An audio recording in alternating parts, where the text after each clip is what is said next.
আবাসন ব্যবসায় জমির মালিকদের চাপে ঢাকার কিছু এলাকায় আগের চেয়ে বেশি আয়তনের ভবন এবং বেশি সংখ্যক ফ্ল্যাট নির্মাণের সুযোগ করে দিতে ফের ড্যাপ সংশোধন করছে সরকার। গৃহায়ন ও গণপূর্ত মন্ত্রণালয়ে জারি করা প্রজ্ঞাপনে তুলে ধরা হয় এ তথ্য। পাশাপাশি জারি করা হয়েছে ঢাকা মহানগর ইমারত নির্মাণ বিধিমালা 2025। এতদিন নির্মাণ কাজ চলছিল 2008 সালের বিধিমালা দিয়েই। এর আগে 2023 সালের সেপ্টেম্বরে সংশোধন আনে সরকার।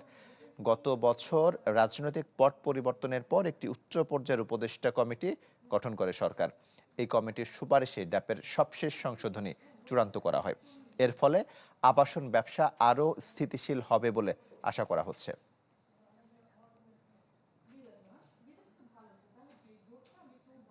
নতুন এবং ফিরে আসা গ্রাহকদের জন্য নগদে চলছে ক্যাশব্যাক সহ প্রতিদিন হাজারো উপহার জেতার সুযোগ। হবে আশা আর ফেরা, সারপ্রাইজ সেরা।